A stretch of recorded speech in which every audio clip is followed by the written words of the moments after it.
E eu gostaria de abrir os trabalhos, então, com a doutora Caroline Talk, já disparando uma primeira pergunta sobre os avanços da inteligência artificial.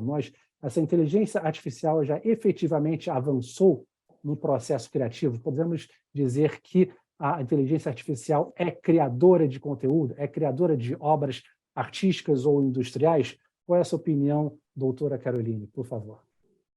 Boa noite, doutor Felipe.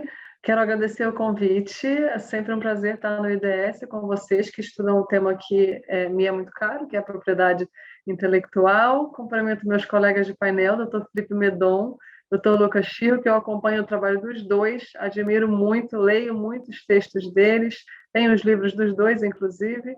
Então, um prazer estar aqui com vocês, sempre aprendo muito. E com a minha amiga Patrícia, já companheira de outros webinars também, inclusive lá no TRF, né, na nossa Escola da Magistratura. Sempre muito bem-vinda. Obrigada, Patrícia, também pelo convite. Cumprimento a todos os virtualmente presentes. Espero, gente, que a gente, num próximo, possa fazer também... eu sei que agora é online porque queremos, né? Não é porque por necessidade, mas é sempre bom estar presente com um grupo de pessoas que geralmente eu conheço, né? A gente é um grupo, sobretudo de propriedade intelectual, que é muito pequeno, a gente acaba se conhecendo, então seria um prazer revê-los pessoalmente numa próxima oportunidade. Respondendo, então, a sua pergunta, doutor Felipe, temos vários exemplos de usos da inteligência artificial no processo criativo, especialmente no processo criativo da propriedade intelectual lato sensu, incluindo tanto o direito autoral quanto a propriedade industrial. Um bem antigo, que todo mundo sabe, o Dr. Lucas sempre cita nas aulas dele, que é o The Next Rembrandt, aquele quadro que foi feito 400 anos depois da morte do Rembrandt, que alguns especialistas, depois que analisaram, não identificaram que era uma obra feita pela inteligência artificial, disseram que seria mais um dos quadros do Rembrandt que teria sido descoberto após a sua morte, e que foi feito com o auxílio de cientistas da computação, especialistas em arte, que desenvolveram um sistema de inteligência artificial capaz de replicar as pinceladas do Rembrandt. Como o Dr. Felipe falou na sua apresentação, foi utilizado machine learning com aquela técnica no sentido de que a máquina aprende os padrões dos dados passados, né, com base na digitalização das pinturas do Rembrandt, do autor holandês, extraiu-se os padrões de pintura dele, o tipo de pincelada dele, o tipo de pele que ele usava, de tom de pele, cor de cabelo, formato do rosto, distância do nariz e boca, etc. E dali programou-se os algoritmos para que replicassem esse padrão, que é como é uma técnica muito comum de uso do machine learning, como o Dr. Felipe falou na introdução, da mesma forma como a esposa dele aprende o Netflix, que a esposa dele, que é a Robertinha, a doutora Roberta, utiliza quando vai utilizar a senha dele, né, a conta dele, o Netflix fica aprendendo os padrões de filmes da doutora Roberta. Mesma coisa com relação ao treinamento desses sistemas que trabalham no processo criativo. Então, foi isso que aconteceu com o Rembrandt. E tem vários outros exemplos mais recentes do direito autoral que eu não vou conseguir falar aqui pelo tempo. Com relação à propriedade industrial, o Dabos é o mais famoso hoje, não porque ele tenha criado, eu não acho que ele criou nada que seja muito revolucionário, são duas patentes muito simples que ele deu origem. O Dabos é um sistema de inteligência artificial que teria dado origem a deu efetivamente origem a dois objetos que são, a princípio, preenchedores dos requisitos de patentabilidade, que é uma luz de emergência e um recipiente de alimentos, mas muito simples. A invenção dele não é nada revolucionária, a questão é o processo para fazer essa invenção, que, segundo o seu proprietário, né, o Stephen Thaler, e o professor, que é o Ryan Abbott, que trabalhou junto no desenvolvimento dessa ideia, todo esse processo teria sido feito com uma mínima intervenção humana, ou para alguns de forma autônoma, e aí teria gerado essas intervenções, essas invenções que não poderiam ser atribuídas ao programador e nem ao dono da máquina,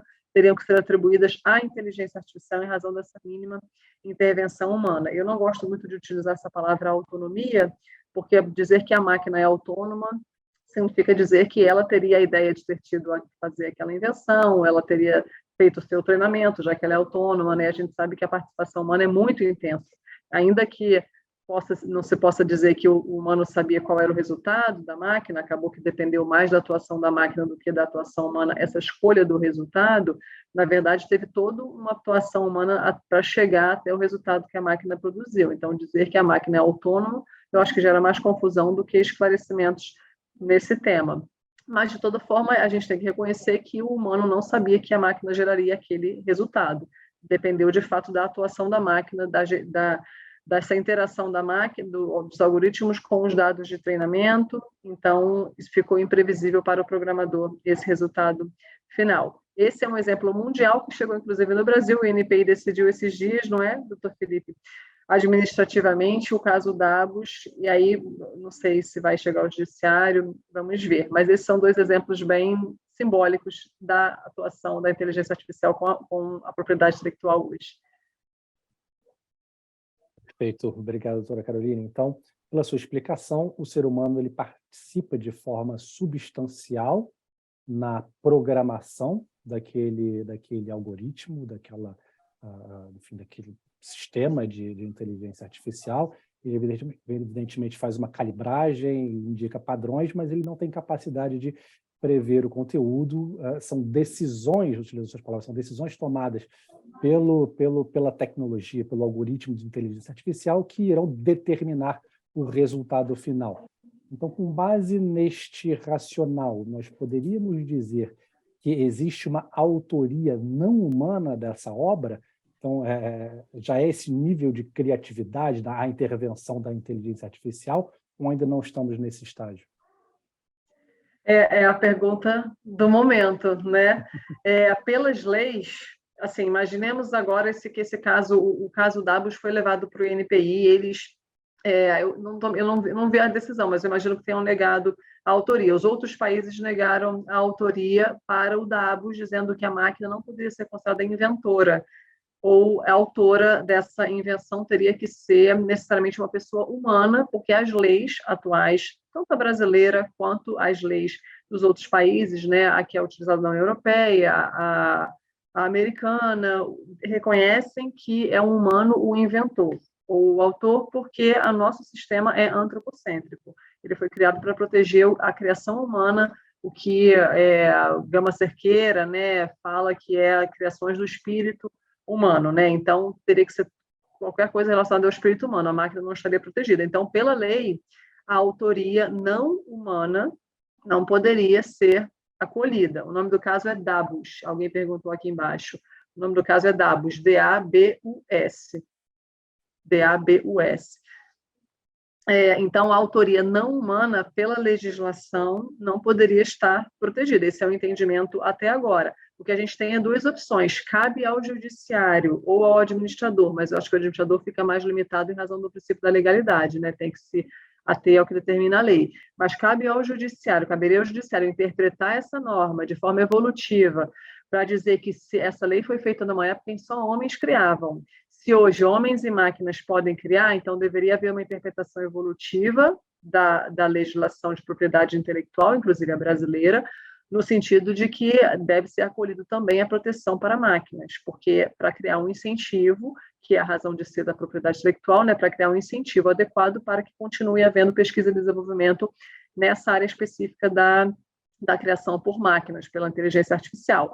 Então, essa é uma pergunta. Será que poderia o judiciário fazer uma interpretação evolutiva para acolher a autoria não humana? A segunda, lembrando que o nosso sistema não é do common law, né? O nosso sistema é o civil law, então o juiz é bem limitado nessa interpretação. Bom, embora atualmente com o novo Código de Processo Civil a gente tenha dado bastante força aos precedentes, à jurisprudência, então talvez tenha algum caminho. Segundo questionamento, se o juiz não poderia, por meio dessa interpretação evolutiva, melhorar, adaptar a lei atual para admitir uma autoria não humana, será que caberia ao legislador, então, acomodar autores não humanos? Estaria correto para o nosso sistema de propriedade intelectual, atualmente antropocêntrico, deixar de ser antropocêntrico e passar a admitir que máquinas sejam também consideradas autoras, porque é importante considerar os incentivos adequados para a criação pela inteligência artificial? É uma outra discussão que caberia, então, ao legislador. Perfeito, doutora Caroline. No que concerne ao INPI, sim, o INPI está seguindo a tendência mundial sobre o tema, né? Ele Que é negou, justamente então, administrativamente?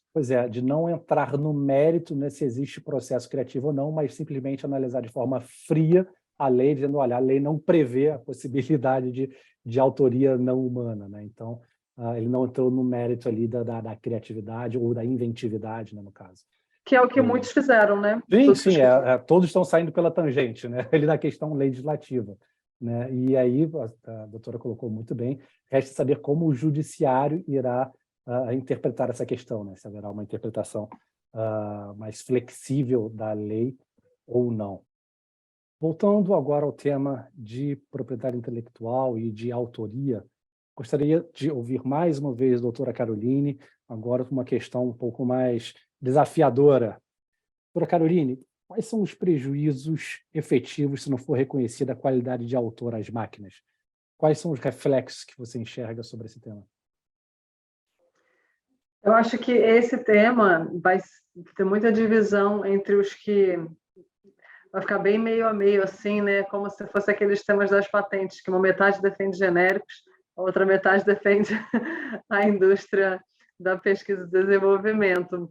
Pelo seguinte, se a gente for pensar na razão de ser da propriedade intelectual, o doutor Lucas Chirro estuda muito isso, a propriedade intelectual, a industrial especificamente, né, a gente tem as teorias que justificam a propriedade intelectual como um todo, que seria do trabalho, né, remunerar o trabalho daquele que deu ali tempo do seu dia a dia para o desenvolvimento daquilo, a personalidade, um pouco da obra faz parte da personalidade do autor, sobretudo para o direito de autor, né, uma criação de uma escultura, etc., tem muito da personalidade do autor, e tem a teoria econômica que é mais voltada para as criações da propriedade industrial, as patentes especificamente, quando a gente fala de remuneração financeira como um incentivo para aquele que está compartilhando com a sociedade todo o resultado de anos de pesquisa e desenvolvimento, tanto de investimento do seu tempo, quanto de investimento de recursos financeiros. Então, já que ele compartilha com a sociedade aquilo, é justo que ele receba uma remuneração específica durante pelo menos 20 anos de exclusividade no exercício da atividade econômica. Então, essa seria a razão de ser de você proteger as patentes, por exemplo, né? Dar uma remuneração financeira durante um período. Será que as máquinas, essas grandes empresas que desenvolvem esse tipo de máquina, né? Grandes empresas que desenvolvem sistemas de inteligência artificial capazes de serem criativos, como é o caso do Dabus, né? E um sistema que consegue por si gerar outras obras que não possam ser imputadas à autoria humana a princípio, será que essas empresas elas precisam desse incentivo para pesquisa e desenvolvimento?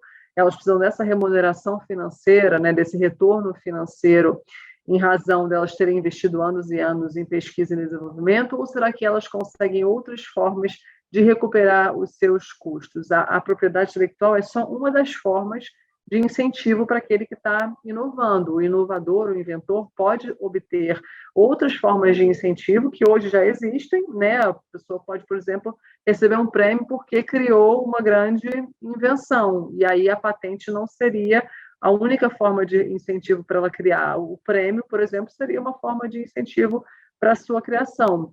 Então, será que aquele que está criando, o dono, na verdade, dessas empresas que vão gerar essas máquinas criativas, será que ele realmente necessita de uma patente para conseguir recuperar os seus custos, ou será que outras formas de incentivo podem acabar gerando a ele essa mesma forma dele se engajar na pesquisa e no desenvolvimento? Aí a gente tem que lembrar que quando a gente fala dessas empresas que geram máquinas que são muito sofisticadas a ponto de poderem gerar invenções, elas têm normalmente uma marca muito poderosa, né? A marca que é um elemento integrante do estabelecimento empresarial muito importante. Então, as big techs, por exemplo, elas têm a marca delas, a Apple, eu acho que a marca está avaliada em trilhões, muito mais do que o próprio patrimônio da empresa. A própria marca, como integrante do estabelecimento empresarial, está avaliada, eleva muito o valor do estabelecimento empresarial. Então, uma empresa que às vezes consegue nome no mercado por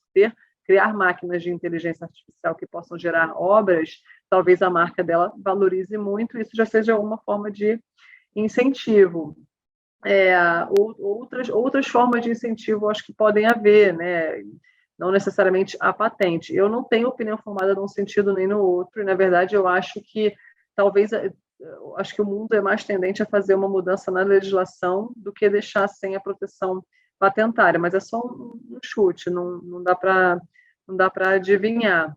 Mas eu acho que é importante a gente pensar que podem sim existir outras formas de incentivo, nesse caso de grandes empresas, sobretudo, que sejam donas dessas máquinas de inteligência artificial. Tem muitas startups, né, aquelas pequenas que estão começando, tem que levar isso também em consideração. Talvez para elas a marca não seja tão valiosa assim. É uma questão que ainda precisa amadurecer muito. Perfeito. Até porque os incentivos não são excludentes entre si, né? Então, não é porque você tem uma outra espécie de incentivo, seja uma premiação, seja um reconhecimento reputacional, que você necessariamente precisa deixar de conceder um direito de propriedade intelectual para aquele produto ou objeto, né? Desde que preencham os requisitos, né, de patenteabilidade ou de proteção autoral, seja o que for. Doutora Caroline, me conte quais são os seus comentários finais sobre a matéria, por favor.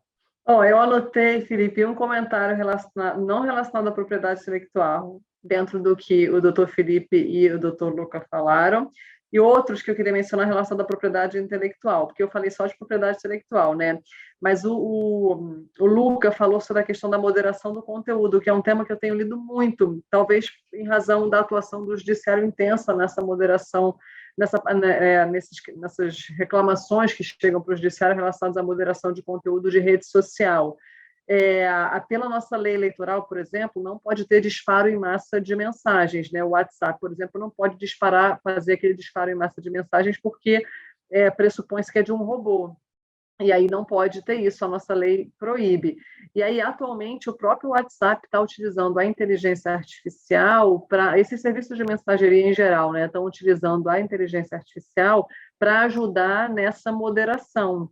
Porque quando eles verificam que é uma mesma mensagem mandada 24 horas por dia, ou seja, aquele usuário não dorme, ele não almoça, ele fica só mandando mensagens o tempo inteiro para uma infinidade de pessoas, o sistema de inteligência artificial do serviço de mensageria identifica que é um robô, e aí bloqueia aquele tipo de mensagem, porque é um tipo de mensagem que é proibida pela lei eleitoral. E aí a discussão hoje é como é que é feita a moderação de conteúdo, seja pelos serviços de mensageria, seja pelas redes sociais como Facebook, Instagram, TikTok, etc. Né? Eles usam muito da inteligência artificial, só que a gente não sabe exatamente como que a inteligência artificial funciona. Essa é uma discussão que se relaciona à transparência, que o Felipe Medon falou, né? A transparência algorítmica, que é uma discussão super do momento, que a gente realmente essa não tem resposta ainda, mas para a gente que usa rede social, todos nós aqui utilizamos mais ou menos, né, com maior ou menor intensidade, mais utilizamos, é essencial que a gente saiba como é que as redes sociais verificam o que a gente gosta, o que a gente não gosta, né? Nos direciona posts, nos fazem recomendações, de onde ela tira isso, é por sistema de inteligência artificial, mas a gente não sabe como, e além disso, como que elas fazem a moderação do conteúdo. Por que elas tiram um post meu do ar e não tiram um que o doutor Felipe colocou, por exemplo, né? De onde que elas tiram essas lógicas internas delas? Tem a ver com a transparência algorítmica, que é a discussão que vai chegar agora no Congresso, porque o governo atual já vai apresentar uma proposta para atualizar essa nova lei, a lei que foi conhecido, né, como PL das fake news, trazendo a necessidade de transparência algorítmica para essas plataformas. Então, acho que tem bem a ver com essa questão que a gente está discutindo relacionada à inteligência artificial. Esse era o meu comentário, que é não relacionado à propriedade intelectual, que eu não resisti. O outro de propriedade intelectual é que a gente, né, Felipe, que estamos fazendo doutorado nessa área de propriedade intelectual e essas tecnologias novas, tem tanta coisa para estudar que dá vontade de fazer um seminário de cada. A mineração do conteúdo, né? Eu lembro que na época que estava discutindo no Senado, a comissão de juristas analisando a mineração do conteúdo era uma das discussões, se valeria a pena ou não trazer um artigo específico sobre a mineração do conteúdo, em razão da repercussão sobre a propriedade intelectual. A questão do código-fonte, pode ou não pode abrir o código-fonte?